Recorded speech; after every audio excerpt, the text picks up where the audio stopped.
First ever factory outlet Mukunda jewelleries, Kukatpally, Khammam, Kothapet, Somajiguda, Hanamkonda and Suchitra.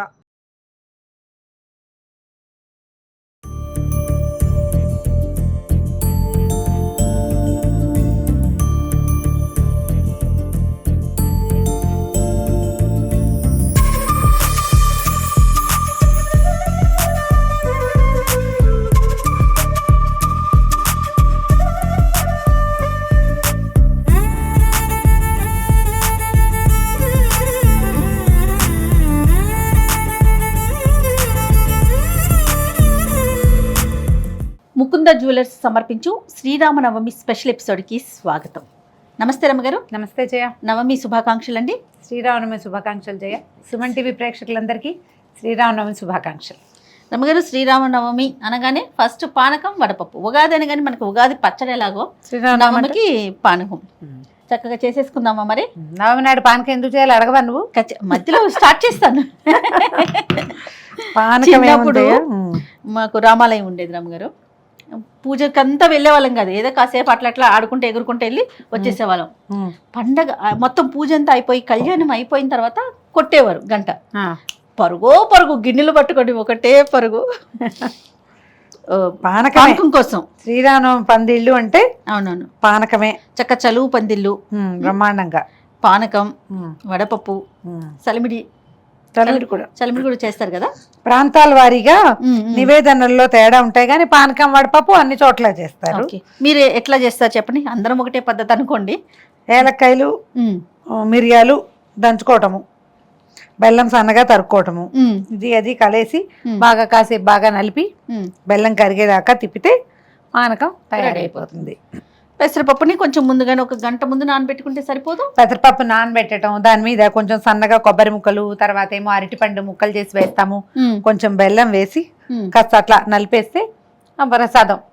స్వామివారికి నివేదన కూడా అంటే ఎలాంటి నివేదనలు చేసినా మెయిన్ ఇది ఇవ్వాలని ఇవి రెండు భావిస్తాం. అంటే ఎండాకాలం వచ్చేస్తుంది మనకి, ఈ పందిళ్లలో కూర్చున్న వాళ్ళకి శోష వచ్చేసేలాగా అయిపోతుంది. చైత్రం ఇట్లా అనేసరికి ఎండ వచ్చేస్తుంది కదా, అందుకోసం అని తప్పకుండా పానకం పంచిపెట్టడం విశేషంగా చేస్తారు. సాధారణంగా కూడా మనకి ఆంజనేయ స్వామికి పానకం విశేషం చేయ. ఈ పందిరి ఎక్కడైతే శ్రీరామనవమి కళ్యాణపు పందిరి వేస్తారో అక్కడ ఆంజనేయుడు కూర్చుని ఉంటారు.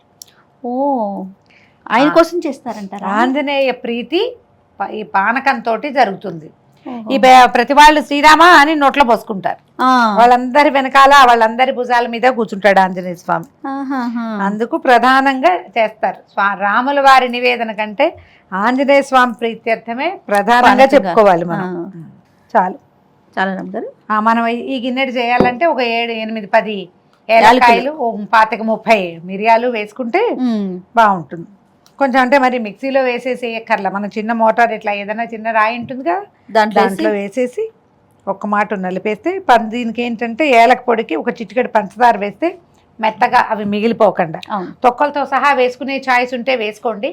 నా సిద్ధాంతం, ప్రసాదంతో ఏలక్కాయ వేస్తే దీన్ని నవిలి మిమ్మేయకూడదు.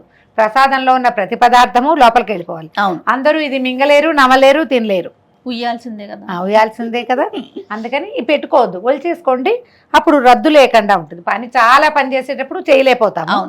కొద్దిగా అయితే చేసుకోవచ్చు మనం. ఇప్పుడు మనం నవమి అనగానే, శ్రీరామ నవమి అనగానే పానకం, వడపప్పు, చలిబిడి ఇవి కాకుండా ఇంకేమన్నా చేస్తారా?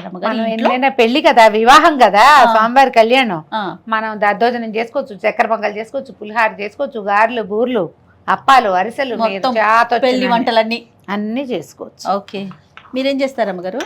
నేను సాధారణంగా పాయసం, పులిహార చేస్తాను జయ. ఎందుకంటే ఉగాదికి రకరకాలు చేస్తుంటావా, వారం తిరిగేసరికి వచ్చేస్తుంది. అవునవును. అందుకని అయితే మేము ఎక్కువగా సీతా కళ్యాణం చేయడానికి పాఠశాలకి వెళ్ళిపోతున్నాం, నేర్ పాఠశాలకి. అక్కడ ఏవో బూర్లు, పులిహోర, పాయసము చేస్తాం. నేను లడ్లు పట్టుకెళ్తా ఖచ్చితంగా. పెళ్లి ఏమిటో నాకు పెళ్లి అనగానే లడ్డు లేకపోతే బూందీ లడ్డు చేస్తారా? తెప్పిస్తాను, చేస్తాము, ఏదైనా చేస్తాను ఒకటి ఖచ్చితంగా. మిరియాలు ఘాటు కోసమేనండి, అంతేనా? మిరియాలు ఘాటు, బెల్లంలో ఉండే రకరకాల వృక్ష కొన్ని గుణాలను అది పోగొడుతుంది. ఇప్పుడు మిరియాల్లో ఎక్కువగా వేడి ఉంటుంది, దాన్ని బెల్లం చల్లబరుస్తుంది. బెల్లంలో కొంచెం పైత్యం చేసే లక్షణాలు ఉంటాయి, దాన్ని మిరియాలు సరి చేస్తాయి. రెండు ఒకదానికొకటి, ఇవి ఒకదానికొకటి. ఏలకులు సుగంధాని కోసం, ఆహాహా. ఏలకల వల్లే సుగంధం వస్తుంది అంతేగా. కదా. మిరియాలతో సుగంధం రాదు, ఘాట్ వస్తుంది. మ్మ్. అందుకు మిరియాలు వేసుకుంటాం. ఓకే. నేను 1-2 చోట్ల గమనించాను, సొంటి పొడి కూడా వేశారు. చిన్నది సొంటి వేస్తారు. ఓకే. మేము ఈ హ్యాబిట్, కానీ మనం మాత్రం ఆ మిరియాలు ఏలక్కాయలు వేసుకుంటాము. 2 వేసి దంచేయండి. నువ్వు బెల్లం సన్నగా తరుగు చేయ. ఓకే.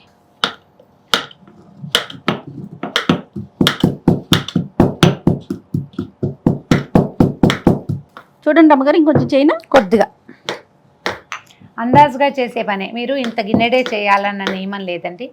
మనమే ఇద్దరమే ఉన్నాము, ఇదంతా ఎలా పంచుతాము అలా అనిపిస్తుంది. చిన్న బుజ్జి గ్లాసు అంత బెల్లం ముక్క, 1 ఏలక్కాయ, 2 మిరియాలు కొద్దిగా అట్లా దంచి వేసి, ఇంత గ్లాసు పానకం దగ్గర నుంచి ఇంత గుండిగడి దగ్గర వరకు ఏదైనా తీసుకుంటాడు. గుళ్ళల్లో డ్రమ్ముల్లో చేస్తారు. డ్రమ్ముల్లో చేస్తారు. ఇప్పుడు మనం ఇంట్లోనే ఉంటాం, మనమే ఇద్దరమో ముగ్గురమో ఉంటాం, చుట్టుపక్కల ఎవరు లేరు. ఈ పానకం అంతా ఖర్చు పెట్టడం ఎట్లా అని పానకాన్ని వేస్ట్ చేయదు. ఎక్కువ చేయాలి అన్న నియమం పెట్టుకుని దాన్ని వినిమయం చేయకుండా పడేయకూడదు. అందుకని అంత చెయ్యొద్దు, కొంచెమే చేసుకోండి. దేవుడి దగ్గర నివేదన పెట్టుకుని మన ఇద్దరమే పురుషుడు పుచ్చుకుంటాం చాలు, అంతైనా సరే. కానీ నియమంగా ఏమిటంటే ఈ తీపి కలిపిన నీళ్లు ఈ కాలంలో తీసుకోవాలి. ఇది ఆరోగ్య రహస్యాలే చేయాలి. అవునవును రమ్మగారు, చలవ చేయటం కోసమే మనం తీసుకుంది, ఎండాకాలం కదా. ఇప్పుడు చూడండి, బెల్లం వల్ల వచ్చే ఇబ్బందులకి మిరియాలు తొలగిస్తాయి, మిరియాల వల్ల వచ్చే ఇబ్బందులు బెల్లం తొలగిస్తుంది. 2 ఇంతకీ ఈ సీజన్ లో మనం తీసుకోవాల్సిన పదార్థం, అందుకని చేస్తాము. అవును. మామూలుగా మనం రోజువారీ ఏ రామాయణమో చేసుకుంటాం అనుకో, ఆంజనేయ స్వామికి ఒక చిన్న పానకం పెడతాం ఇంత. అవును. చెంబుడు చేయక్కర్లా, కొద్దిగా చేయండి. ఎక్కువ మంది ఉండి మనం ప్రసాదం పంపగలము అనుకుంటే ఎక్కువ చేసి నివేదన చేయటం. సాయంకాలం దాకా ఫ్రిడ్జ్ లో పెట్టుకుని కూడా సాయంత్రం తీసుకోవచ్చు, బాగుంటుంది. ప్రధానంగా కళ్యాణం చూడటం వరకే కదా రమ్మగారు, తర్వాత ఏముంటుంది? ఈవినింగ్ ఏమన్నా ప్రత్యేకంగా చేస్తామా? ఏముండదు, దేవాలయంలో ఏదైనా సేవాకాలం ఉంటుంది. మనము ఇంట్లోనే సీతా కళ్యాణము అవి చేసుకుని 10 రోజులు చేసిన వాళ్ళైతే సాయంకాలం అయ్యవారిని అమ్మవారిని బంతులు ఆడించటాలు అలాంటివి సేవాకాలాలు జరుపుతారు. ఊపటము ఇలాంటివి చేస్తారు కదా, ఆలయాల్లో చేస్తారు. ఏకాంత సేవ, పౌలింపు సేవలు చేస్తారు కదా. చూడండి అమ్మగారు, చాలమ్మా. ఇదిగో మిరియాలు ఏలకులు దంచేసాము. ఇదిగో ఎంత మెత్తగా దంచేసారండి. ఇది బాగుంది, చక్కగా ఎంత బాగుంది చూడు, చక్కగా నున్నగా. అవును.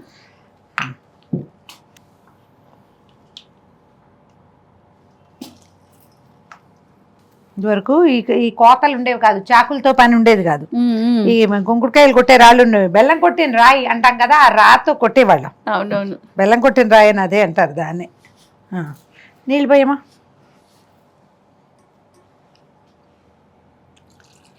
పానకంలో చేయి పెట్టచ్చా ఇలాంటి డౌట్ ఉంటుంది. మనం ఇంత గ్లాస్ చేస్తే పెట్టం, అదే కరిగిపోతుంది చెంచాతో ఇలాంటి. ఇది కరగటం కొంచెం కష్టము, చేయి పెట్టచ్చు, పర్వాలేదు. పోసేస్తున్నా చాలు. ముందు కొంచెం కలిపాక మళ్ళీ కొంచెం దీన్ని కరక పెట్టకపోతే ఇది కరగదు. అవును. కాదు మేము గరిటతో చేస్తాం, చేతులు క్లీన్గా ఉండవు లాంటి భావాలు ఉంటాయి. మీ ఇష్టం. రమ్మగారు చేయి ఎందుకు పెట్టారు అని ప్రశ్నించకండి, అందుకనే పెడుతున్నా. ఇది కరగరు. వంటింట్లో చేతులు పెట్టకుండా పనులు అవుతాయి.